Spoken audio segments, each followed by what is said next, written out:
کہ مسلمان ممالک کچھ نہیں کر رہے. عرب نے مل کے 3 دفعہ اسرائیل سے جنگ لڑی ہے, تینوں جنگوں میں شکست ہوئی ہے, اور وجہ شکست کی یہ ہے کہ پیچھے امریکہ سپورٹ کر رہا ہے. تو کیونکہ اسرائیل سے لڑنے کا مطلب ہے کہ امریکہ سے لڑائی, اس وجہ سے شکست ہو جاتی ہے. تو وہ 3 دفعہ لڑ کے بیٹھ چکے ہیں, کہ اب کیا کریں ہم. ہونا یہ چاہیے اگر تھوڑا سا بارڈر کھول دیں نا تو پوری دنیا کے مسلمان پیدل ہی اسرائیل کو فتح کر کے آ سکتے ہیں. اتنی بڑی تعداد میں مسلمان ہیں اور ان میں جانے کا جذبہ بھی ہے کہ تھوڑا سا بھی راستہ کھل جائے تو یہ پیدل ہی ہوتے ہوتے, اتنی بڑی تعداد ہے تو یہ 8-10 کروڑ تو ویسے ہی چلے جائیں گے. اسرائیل پہیاں فتح کر کے آ جائیں گے. لیکن بات یہ ہے کہ جانے نہیں دیتے, راستہ نہیں ہے. کیونکہ اگر مصر راستہ دیتا ہے نا, تھوڑا سا بھی راستہ کھولتا ہے, تو پہلے اسی بیس پہ اسرائیل مصر پہ اٹیک کر کے اس کے علاقے لے چکا ہے کہ مصر نے راستہ کھولا ہوا تھا مجاہدین کے لیے. تو اس بیس پہ اسرائیل نے آدھا مصر پہ قبضہ کر لیا. سمجھ رہے ہو؟ تو جب مصری ہاتھ سے نکل گیا ان کے, تو ایسا گچھی پکڑی ہے نا چاروں طرف سے. تو اب دیکھیں آگے ہوتا کیا ہے, اللہ خیر کرے.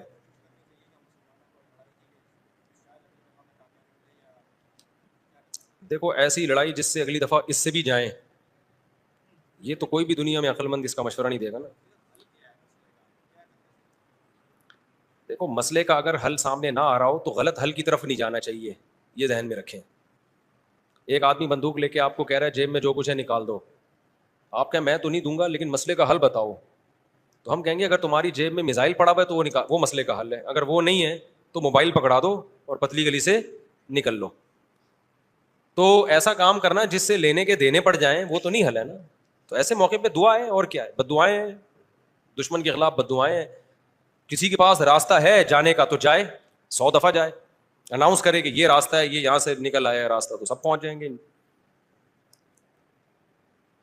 ایک چیز اصولی طور پہ یاد رکھیں, جو چیز اختیار میں ہے اس میں انسان کمی نہ کرے, جو اختیار میں نہیں ہے اس کے بارے میں سوچے نہیں. اس سے ٹینشن کے سوا کچھ بھی حاصل نہیں ہوتا. کیونکہ جب آپ ایسی چیز کا سوچنا شروع کرتے ہیں نا جو آپ کے اختیار میں نہیں ہے, تو ہمیشہ وہ کام کر لیتے ہیں جس کا پہلے سے بھی زیادہ نقصان ہوتا ہے, جس کا پہلے سے زیادہ نقصان ہوتا ہے. میری پالیسی ہمیشہ یہی رہی ہے ہر معاملے میں, جو اپنے اختیار میں ہے چھوڑو نہیں, جو اختیار میں نہیں ہے پڑھو نہیں اس میں. سمجھ رہے ہو کہ نہیں سمجھ رہے؟ اگر ہم اس اصول پہ اختیار کر لیں بہت سارے معاملات ہمارے ویسے ہی سیدھے ہو جائیں گے. تو لوگ جو بلا وجہ فنٹر بننے کی کوشش کرتے ہیں نا, ہم یہ کر دیں گے, ہم وہ کر دیں گے, وہ فنٹر گیری ہی ہوتی ہے. ایک یوٹیوب پہ اور بلکہ اس پہ ٹک ٹاک پہ ایک بندہ آ رہا ہے, لڑکا بڑے غصے میں بیٹھا ہوتا ہے, یہ مولوی کچھ نہیں کر رہے, اسرائیل میں یہ ہو گیا, فلانے جگہ یہ ہو گیا, یہ یوں نہیں کر رہے, یوں نہیں. میں نے دفعہ کمنٹ کر دیا کہ تو کیا کر رہا ہے بھائی بیٹھ کے, تو بھی تو کچھ کرنا. کہہ رہا میں اکیلا کیا کروں, یہ مولوی کریں گے تو میں کروں گا. بھائی یہ مولوی تو کچھ نہیں کر رہے. وجہ اس کی ہے کہ مولوی کہتے ہیں ہم کیا اکیلے کیا کر سکتے ہیں, گورنمنٹ جب تک نہیں کرتی. تو جو دلیل مولوی دے رہے ہیں وہی دلیل آپ بھی دے رہے ہو کہ یہ مولوی چونکہ نہیں کر رہے تو میں اکیلا کیا کر سکتا ہوں. تو بات یہ کر آپ بھی نہیں رہے. یہ باتیں کرتا ہوا وہ اچھا لگتا ہے جو میدان جنگ میں جا رہا ہو اور لڑ رہا ہو اور دو بدو فائر ہو رہا ہو اور جہاد کر رہا ہو, کہہ رہے دیکھو مولوی کچھ نہیں کر رہے اور میں یہاں بم رکھ کے آ رہا ہوں وہاں پہ اور شہید ہو رہا ہوں میں سب کے سامنے. جتنے اسکالر آ رہے ہیں یہ مولوی یہ نہیں کر رہے وہ نہیں کر رہے, بھائی تم بھی باتیں ٹھوکنے کے علاوہ کچھ بھی نہیں کر رہے ہو. تو مولوی وہ باتیں نہیں کر رہے جو تم کر رہے ہو, اس لیے کہ ان کو پتا ہے باتیں کرنے کا فائدہ نہیں ہے. تو کام وہ کرو جو کر سکتے ہو. سمجھتے ہو کہ نہیں سمجھتے؟ ایک خاتون نے اپنے شوہر سے کہا نا کہ سوئٹزرلینڈ جانے پہ کتنا خرچہ ہوگا, میں سوچ رہی ہوں کہ ہم سوئٹزرلینڈ چلتے ہیں, کتنا خرچہ ہوگا؟ اس نے کہا بالکل بھی نہیں. اس نے کہا کیوں نہیں خرچہ ہوگا؟ اس نے کہا سوچنے پہ کوئی خرچہ نہیں, سوچ ہی رہی ہو نا سوئٹزرلینڈ جانے کا. تو وہ بات کرنی چاہیے جو عملی دنیا میں ممکن ہو. اور دوسری بات یہ کہ علماء یا جو بھی بڑے لیول پہ جو لوگ ہوتے ہیں وہ بہت کچھ اندر اندر کر رہے ہوتے ہیں. وہ پرلے درجے کے بے وقوف ہوں گے اگر وہ عوام کو بتا کے کرنا شروع کر دیں, بڑی حماقت کی بات ہوگی. بہت کچھ اندر اپر لیول پہ حکومتوں سے رابطوں کی کوشش ہو رہی ہوتی ہے, حکومتوں کو سمجھایا جا رہا ہوتا ہے, حکمرانوں کو حل دیے جا رہے ہوتے ہیں. تو یہ نہیں ہوتا کہ جو بھی کر رہا ہے نا کہ میں جا رہا ہوں آرمی چیف سے ملاقات کے لیے اسرائیل کے مسئلے پہ بات کروں گا, یہ میرا یوٹیوب چینل ہے آپ لوگ دیکھ لیں, میں جا رہا ہوں ٹاٹا دیکھو میں اپنی ذمہ داری کیا کر رہا ہوں پوری کر رہا ہوں. اسی طرح آرمی چیف کہے لوگوں میں جا رہا ہوں اسرائیل کے مسئلے پہ فلاں سے بات کرنے کے لیے, دیکھا آرمی زندہ باد. ایسا نہیں ہوتا. بڑے پیمانے پر جو گیم کھیلے جا رہے ہوتے ہیں وہ خفیہ ہی ہوتے ہیں, وہ عوام کو نہیں بتائے جاتے. تو بہت کچھ ہو رہا ہوتا ہے. اب سعودی عرب کا بادشاہ کیا کچھ کر رہا ہے ہمیں نہیں پتا, تو ہمیں نہ تعریف کرنی ہے کیونکہ ہو سکتا ہے وہ جھوٹی تعریف ہو, اور نہ ہم نے برائی کرنی ہے کیونکہ ہو سکتا ہے وہ جھوٹی برائی ہو. ہم نے چپ کر کے بیٹھنا ہے, اپنا جو ہم کر سکتے ہیں وہ کریں, کسی کے خلاف یہ کچھ نہیں کر رہے, وہ کچھ نہیں کر رہے, یہ یوں نہیں کر رہا, وہ یوں نہیں کر رہا, تو بھائی تو کیا کر رہا ہے؟ تو بھی تو یہی کر رہا ہے کہ وہ کچھ نہیں کر رہا تو یہ کچھ نہیں کر رہا تو وہ کچھ نہیں کر رہا, اور یہ تو بھی تو یہی کر رہا ہے, تو اس سے بہتر ہے کہ تو بھی کچھ نہ کرتا. کیا خیال ہے؟ یہ جو حدیث میں آتا ہے کہ قرب قیامت میں یہودی پتھر کے پیچھے چھپے گا تو پتھر بولے گا کہ یہ میرے پیچھے یہودی ہے, فقتلہ یا مسلم ھذا یہودی ورائی فقتلہ, اس کو قتل کر دو. تو پتھر بولے گا کا کیا مطلب ہے؟ پتھر بولے کا مطلب پتھر بولے گا, پتھر کا باپ بھی بولے گا, آواز آئے گی, معجزہ ہوگا, تو ایک لڑائی ہوگی. لیکن خوب سمجھ لو, نبی صلی اللہ علیہ وسلم نے جو بھی پیش گوئیاں کی ہیں نا قرب قیامت کی, ان پیش گوئیوں کو محدثین فقہ کے ابواب میں ذکر نہیں کرتے, کتاب الاحکام میں ذکر نہیں کرتے, ان کو کتاب الفتن میں یا کتاب علامات ساعہ میں ذکر کرتے ہیں. احکام کا مطلب کیا ہے؟ یہ کرو, یہ نہیں کرو, یہ حلال ہے, یہ حرام ہے. تو جو آرڈر کی حدیثیں ہیں نا ان میں ذکر نہیں کرتے, یہ بتانے کے لیے کہ یہ علامتیں جب پورا ہونے کا ٹائم آئے گا خود ہی ہوں گی. ہم نے ان احادیث کو دیکھ کے خود سے کوئی کام نہیں کرنا ہے, ہم نے وہ کرنا ہے جو ابھی گراؤنڈ ریئلٹی ہمیں کرنے کا کہہ رہی ہے. نہیں یہی بات سمجھ میں؟ آپ نے سن لیا کہ حضرت عیسیٰ علیہ السلام قرب قیامت میں نازل ہوں گے, 100% ہمیں یقین ہے نازل ہوں گے. حضرت مہدی آئیں گے, 100% ہمیں یقین ہے حضرت مہدی آئیں گے. ہمیں پتا چلا جی شام میں حضرت عیسیٰ علیہ السلام نازل ہوں گے, ہم نے کہا ہوں گے نازل, یقیناً ہمارا عقیدہ ہے. آپ نے کہا چونکہ شام میں نازل ہوں گے تو چلو شام چلتے ہیں, اور اس مسجد میں جا کے آپ بیٹھ گئے اور اعلان جہاد کر دیا کہ اب میں یہاں سے قتال شروع کرتا ہوں, عیسیٰ علیہ السلام تو آئیں گے اور میری مدد کریں گے. پتا چلا آپ نے لڑائی شروع کی اور آپ کی ایسی کی تیسی ہو گئی اور عیسیٰ علیہ السلام آئے نہیں. آپ قیامت میں اللہ سے پوچھو گے, اے اللہ حدیث میں تو کہا گیا تھا کہ شام میں عیسیٰ علیہ السلام نازل ہوں گے, میں نے تو جنگ بھی شروع کر دی, سب کچھ ہو گیا, لیکن نازل نہیں ہوئے.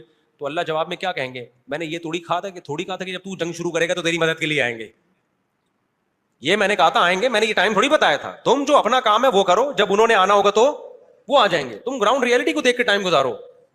جب حضرت مہدی نے آنا ہوگا تو آئیں گے. اب ہر تھوڑے دنوں میں حضرت مہدی کی امید پہ کوئی تحریک اٹھتی ہے.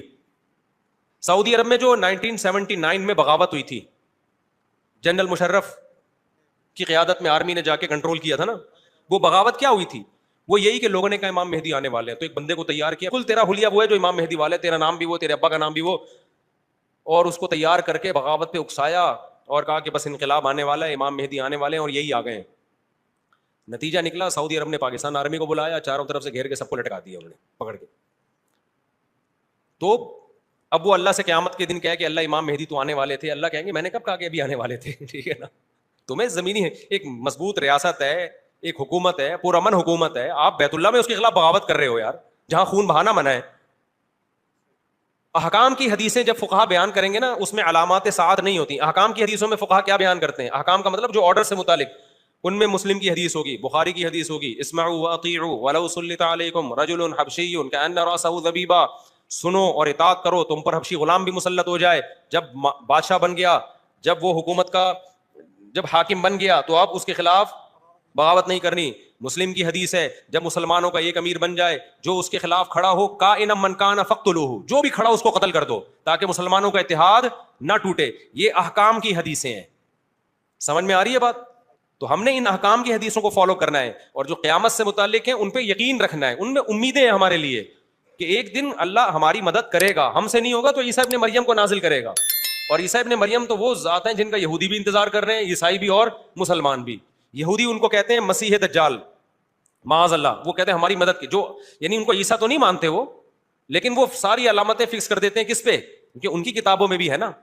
تو شرارت کر کے حضرت عیسیٰ سے ہٹا کے وہ اپنے کسی نجات دہندہ کی طرف لے کے جاتے ہیں. عیسائی کیا کرتے ہیں؟ عیسیٰ ابن مریم نازل ہوں گے ہماری مدد کے لیے, یعنی عیسائیوں کی مدد کے لیے. اور مسلمان کیا کہتا ہے؟ بھائی عیسائی مذہب بھی باطل ہے, یہودی مذہب بھی باطل ہے, منسوخ شدہ مذاہب ہیں. عیسیٰ ابن مریم حق کی خاطر آئیں گے, اور حق مذہب کیا ہے؟ ان دین عند اللہ الاسلام, اور اس میں اسلام کے پاس صرف نرے دعوے نہیں ہیں, دلائل بھی ہیں. اسلام کو آپ کمپیئر تو کریں دوسرے مذاہب سے, کوئی جوڑ ہے ہی نہیں اسلام اور اسلام کے مقابلے کا. تو حضرت عیسیٰ کے نزول کا تو صرف غامدی صاحب نے انکار کر دیا ہے, ورنہ تو حضرت عیسیٰ کے تو تمام آسمانی مذاہب ان کے نزول کے قائل ہیں. لیکن کمال کی بات ہے کہ غامدی صاحب اتنی بڑی بڑی چیزوں کا انکار کر کے بھی ایک مذہبی اسکالرز اور براڈ مائنڈیڈ اور ان سے علمی اختلاف, ٹھیک ہے نا, اور رفع الیدین کا مسئلہ جو ہمیشہ سے اختلافی ہے, اس میں ہم گمراہ بھی ہیں, اندھے مقلد بھی ہیں.